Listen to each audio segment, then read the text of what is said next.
সারা ভারতবর্ষে যত মুসলিম সম্প্রদায়ের ধর্মীয় সম্পত্তি আছে সেটাকে মেনটেন, যেটা পরিচালনা হয় ওয়াকফ আইনের মাধ্যমে। আর সারা ভারতবর্ষের হিন্দু ভাইদের যত দেবত্ব সম্পত্তি আছে সেটাকে কিভাবে মেনটেন হয়? কোন রাজ্যে হিন্দু ভাইদের ধর্মীয় সম্পত্তি একটা আইন আছে, আবার কোন রাজ্যে মন্দিরের সম্পত্তির আইন আলাদা আলাদা আছে। তাহলে ভারতবর্ষে মুসলমানদের জন্য একটা আইন সারা ভারতবর্ষের জন্য, আমার হিন্দু ভাইদের জন্য তাদের রিলিজিয়াস এন্ডোমেন্ট যেগুলো আছে সেগুলো রক্ষণাবেক্ষণের জন্য আলাদা আলাদা স্টেটের জন্য আলাদা আলাদা আইন আছে, আবার আলাদা আলাদা মন্দিরের জন্য আলাদা আলাদা আইন আছে। প্রমাণ দিলে আপনাদের বুঝতে পারবেন, সুবিধা হবে। যেমন আপনাকে বলি, দা উত্তরপ্রদেশ শ্রী কাশী বৈশ্বনাথ টেম্পল অ্যাক্ট, উত্তরপ্রদেশের কাশী বৈশ্বনাথ মন্দির আছে জানেন তো, তার জন্য আলাদা আইন আছে উত্তরপ্রদেশ সরকারের। একটু আগে চলে আসি তামিলনাড়ুতে, তামিলনাড়ু রাজ্যের জন্য the Tamil Nadu Hindu religious and charitable endowments act 1959 সালে তৈরি হয়েছে।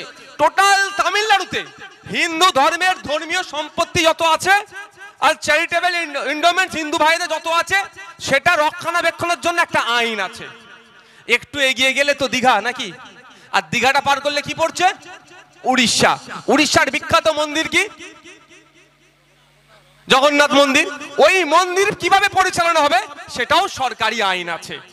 শুধু তাই নয়, আমরা যদি আরেকটু দেখি এগিয়ে যাই দেখি তাহলে দেখতে পাওয়া যাবে শিখ ভাইদের ধর্মীয় সম্পত্তি রক্ষণাবেক্ষণ পরিচালনার জন্য আলাদা আইন আছে। The Sikh gurdwara and religious endowment act 1973। আরেকটু যদি এগিয়ে যাই তাহলে দেখতে পাবো পার্সি ভাইদের ধর্মীয় সম্পত্তি রক্ষণাবেক্ষণের জন্য আলাদা আইন আছে। The Parsi public trust registration act 1936, 1936 সালে আইনটা তৈরি হয়েছে।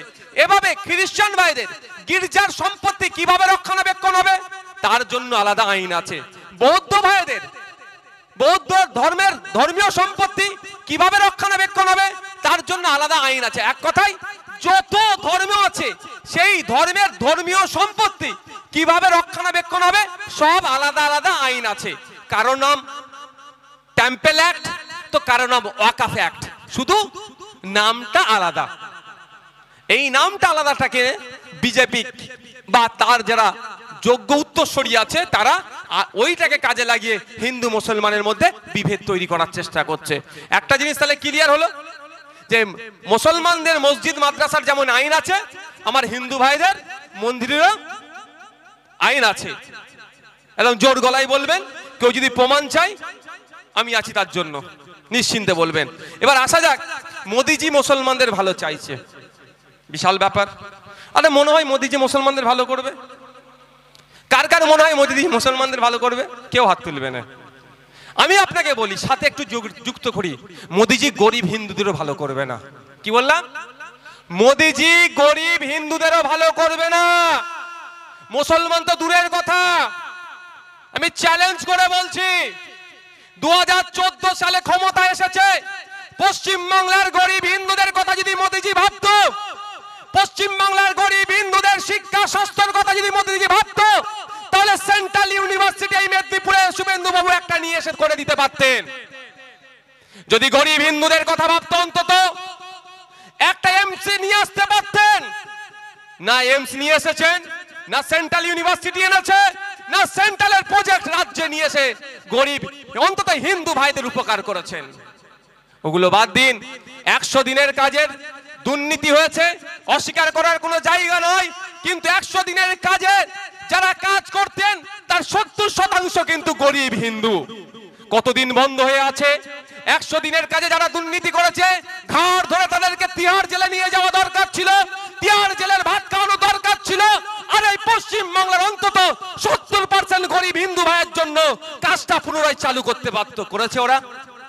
এরা গরিব হিন্দুদের কথাও ভাবে না, মুসলমানের কথাও ভাবে না।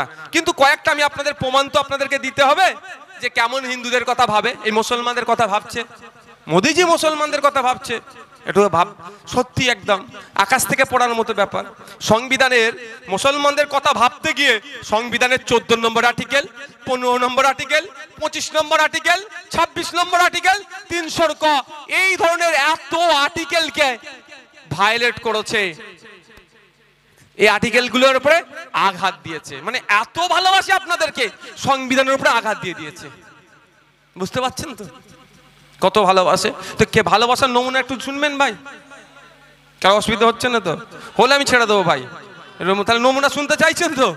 আর একবার হাত তুলুন তো কারা নমুনা শুনতে চাইছেন, কত ভালোবাসে নমুনা দেখিয়ে দিই। হ্যাঁ, আইনে বলা ছিল এই ওয়াকফ সম্পত্তি নিয়ে কেউ দুর্নীতি করলে 2 বছর পর্যন্ত তার জেল হবে। আর নতুন আইন যেটা নিয়ে এসেছে সেই আইনে কি করেছে জানেন? জেলের কমিয়ে 6 মাস করে দিয়েছে। তাহলে ওয়াকফ সম্পত্তি নিয়ে দুর্নীতি বাড়বে না কমবে? মোদিজি যদি ওয়াকফ সম্পত্তি নিয়ে 2 বছরের জায়গায় 12 বছর জেল করতো, আমি তো স্টেজ থেকে মোদিজিকে স্যালুট দিতাম। তাহলে ওয়াকফ সম্পত্তির দিকে কেউ তাকাতো না। এই উপকার মোদিজি করেছে। কেমন উপকার করেছে জানা আপনাদের দরকার। ইন্ডিয়ান লিমিটেশন অ্যাক্ট 1963, ওই আইনের অনেক ধারা আছে। ওই আইন আমি অর্ডিনারি একটা আইন, যে আপনি জায়গার মালিক হলেও আপনার জায়গায় যদি কেউ 12 বছর বসবাস করে আপনি তাকে তুলতে পারবেন না। ও তোলার চেষ্টা করলে ও কোর্টে গেলে কিন্তু আপনাকে ওই সত্তার মালিক হয়ে যাচ্ছে। খাতায় কলমে আপনি মালিক থাকলেও ওকে আপনি তুলতে পারবেন না, কারণ 12 বছর একভাবে আছে। এটা লিমিটেশন অ্যাক্ট। আর এই লিমিটেশন অ্যাক্ট কোন ধর্মীয় সম্পত্তির উপরে প্রযোজ্য ছিল না। এই মোদি নতুন আইন করে ওয়াকফের ক্ষেত্রেও এটাকে অমিট করে দিল। প্রিন্সিপাল অ্যাক্ট 1995 এর নম্বর ধারাতে বলা ছিল যে লিমিটেশন অ্যাক্ট ওয়াকফের ক্ষেত্রে প্রযোজ্য নয়। অর্থাৎ ওয়াকফ সম্পত্তির উপরে কেউ যদি 12 বছর কেন, কেউ যদি 22 বছরও বসবাস করে সেই জায়গাটার ক্লেম করতে পারবে না। শুধু ওয়াকফ সম্পত্তি নয়, আমার অনির্বাণদা আছে, অনির্বাণদা হিন্দু সম্প্রদায়ের মানুষ, সেই অনির্বাণদাদের দেবদেবী সম্পত্তির উপরেও যদি কেউ 12 বছর কেন 32 বছর বসবাস করে সে নিজের জন্য ক্লেম করতে পারবে না। গুরুদুয়ারা সম্পত্তির জন্য পারবে না, পার্সি ভাইদের ধর্মীয় সম্পত্তির ক্ষেত্রে পারবে না। এক কথায় সমস্ত ধর্মীয় সম্পত্তির ক্ষেত্রে ক্লেম করতে পারবে না, এতদিন পর্যন্ত ছিল। আর এখন নতুন আইন করে মোদিজি সেটাকে চেঞ্জ করে কি করে দিল? ওয়াকফ সম্পত্তির উপরে লিমিটেশন অ্যাক্ট সরিয়ে দিল। কি ক্ষতি হবে আপনারা বুঝতে পারছেন? একটা উদাহরণ দিলে বুঝতে পারবেন। ক্ষতি এটাই হবে, আমরা দেগঙ্গার ওইদিকে বেড়াচাপাই পীর গোরাচাঁদ আব্বাসী রহমতুল্লাহ আলাইহির নাম শুনেছি, গুগলে সার্চ করলেও পেয়ে যাবেন। ওখানে গিয়ে ওখানে খোঁজ নিয়ে দেখুন, উনার মাজারের 1000 বিঘা ওয়াকফ সম্পত্তি ছিল। কত বিঘা? 1000 বিঘা।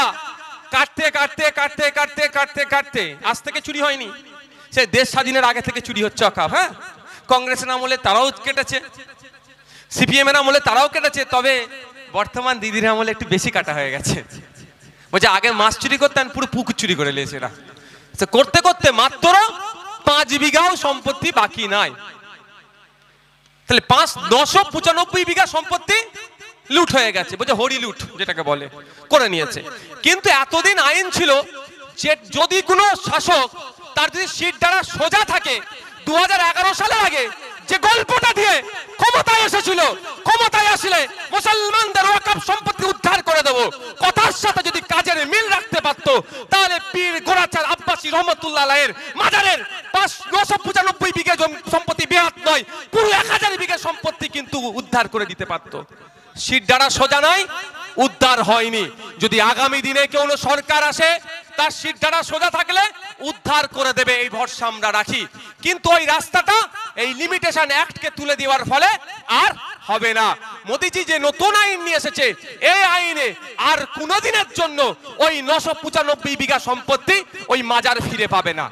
এটা মুসলমানদের উপকার করলো না ক্ষতি করলো? বলুন। এর বিরোধিতা আমরা করছি, কারণ সংবিধানের 15 নম্বর আর্টিকেলে বলা হচ্ছে, 14 নম্বর আর্টিকেলে বলা হচ্ছে আপনার ইকুয়ালিটি বিফোর লর কথা বলা হচ্ছে, 15 নম্বর আর্টিকেলে বলা হচ্ছে জাত ধর্ম লিঙ্গ বর্ণ দেখে আলাদাভাবে ট্রিট করা যাবে না। আর আমি তখন প্রশ্ন তুলছি, মুসলমানদের ধর্মীয় সম্পত্তিতে যদি লিমিটেশন অ্যাক্ট লাগু হয়ে যায় তাহলে তো প্রশ্ন আমি তুলবই, আমার রাইট আছে। অন্য অন্য ধর্মীয় সম্পত্তির ক্ষেত্রে কি এই আইনটা আছে না তুলে দেওয়া হয়েছে? তখনই দেখা যাবে কি, তখনই বলবে নওশাদ সিদ্দিকী সাম্প্রদায়িক। কিন্তু না, সংবিধান আমাকে বলার অধিকার দিয়েছে। এখানে তো ধর্মের জন্য আলাদাভাবে ব্যবহার করা হচ্ছে না আপনাকে, আপনার উপর অত্যাচার নামানো হচ্ছে। যেখানে আমার হিন্দু ভাইদের ধর্মীয় সম্পত্তিতে যত বছরই বসে থাকুক না কেন ওই দখল নিতে পারবে না। আমার খ্রিস্টান ভাইদের ধর্মীয় সম্পত্তিতে যত বছর বসে থাকুক না কেন দখল নিতে পারবে না। আমার শিখ ভাইদের ধর্মীয় সম্পত্তিতে যত বছরই বসে থাকুক না কেন দখল নিতে পারবে না। সেখানে আইন চেঞ্জ করে মুসলিমদের সম্পত্তিতে 12 বছরের লিমিটেশন একটা চাপিয়ে দেওয়া হলো কেন? এবার 12 বছর বসেছে না 12 ঘন্টা বসেছে না 12 দিন বসেছে, আপনি বলতে পারবো তো? সবই তো ওদের, ঢাল তলোয়ার যা আছে ঢোল সবই ওদের, তো ওদের মানে শাসকের। কেউ 12 ঘন্টা বসে যদি সার্টিফিকেট করে নাই না ও প্রধানকে দিয়ে, না ওই লোকটি 12 বছর ধরে বসে আছে, আপনি কি করবেন বলুন? আপনি কিছু করতে পারবেন? তবে সম্পত্তিগুলো লুটার একটা জায়গা হয়েছে। আমি একটা কথা বলবো অন্য বিষয়ে, তার আগে বলে দিই, এই আমাদের মধ্যে কিন্তু এটা ঢুকিয়ে দেওয়া হচ্ছে এই ওয়াকফটা মুসলমানদের বিষয়, মুসলমানরা লড়াই করবে। এটা একদম মাথায় রাখবেন না ভাই, এটা শুধু মুসলমানদের বিষয় নয়, এটা কাদের বিষয়? সংবিধান বাঁচানোর বিষয়। আজকে যেটা আমার আগের বক্তা দাদা ঠিক কথা বলেছেন, একদম বাস্তব কথা। আজকে ওয়াকফ সম্পত্তির উপরে নজর পড়েছে, কালকে গুরুদুয়ারা সম্পত্তির উপরে নজর পড়তে পারে, তারপরের দিনে খ্রিস্টানদের ধর্মীয় সম্পত্তির উপরে নজর পড়তে পারে, তারপরে শিখ ভাইদের পার্সি ভাইদের ধর্মীয় সম্পত্তির উপরে নজর পড়তে পারে। সর্বশেষে আসলে কিন্তু দেবত্ব সম্পত্তিকে ওরা ছেড়ে কথা বলবে না, তুলসী তলাকে ওরা ছেড়ে কথা বলবে না।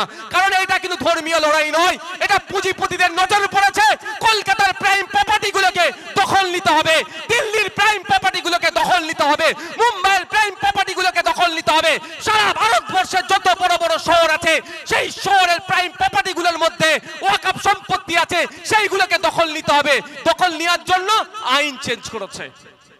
এটা হিন্দু মুসলমানের লড়াই নয়। যদি হিন্দু মুসলমানের লড়াই হতো তাহলে পার্লামেন্টের মধ্যে দাঁড়িয়ে যারা বিজেপির এই নিয়ে আসা নয় বিলের বিরুদ্ধে লড়াই করেছিল, যারা লড়াই করেছে, তর্ক করেছে, ভোট দিয়েছে, বিরোধিতা করেছে, তার মধ্যে কিন্তু 90 থেকে 95% মানুষ হিন্দু, দলিত, আদিবাসী, খ্রিস্টান, বিভিন্ন ধর্মের মানুষ। যারা সুপ্রিম কোর্টে লড়াই করছে, আমি সুপ্রিম কোর্টে মামলা করেছি, আমার 7টা উকিল আছে সুপ্রিম কোর্টে, তার মধ্যে 4টে তো ভাই মুসলিম সম্প্রদায়ের নয়। কি দরকার তাদের? যদি হিন্দু মুসলমানেরই ব্যাপার হয় এটা কেন লড়াই করবে আমার হয়ে বলেন ভাই? এটা হিন্দু মুসলমানের লড়াই না। লড়াইটা কি? পুঁজিপতিদের বিরুদ্ধে লড়াই, সংবিধানকে যারা আঘাত দিচ্ছে তাদের বিরুদ্ধে সংবিধান প্রেমীদের লড়াই। এই লড়াই শুধু মুসলমান লড়বে না, এই লড়াই শুধু হিন্দু লড়বে না, এই লড়াই নাগরিক লড়বে এই আইনকে প্রত্যাহারের জন্য। অতদিন পর্যন্ত আমাদেরকে লড়ে যেতে হবে যতদিন না পর্যন্ত এই আইনকে প্রত্যাহার করছে কেন্দ্র সরকার। আপনাদেরকে একটা কথা বলি, আর কতক্ষণ টাইম আছে গো আজান হতে?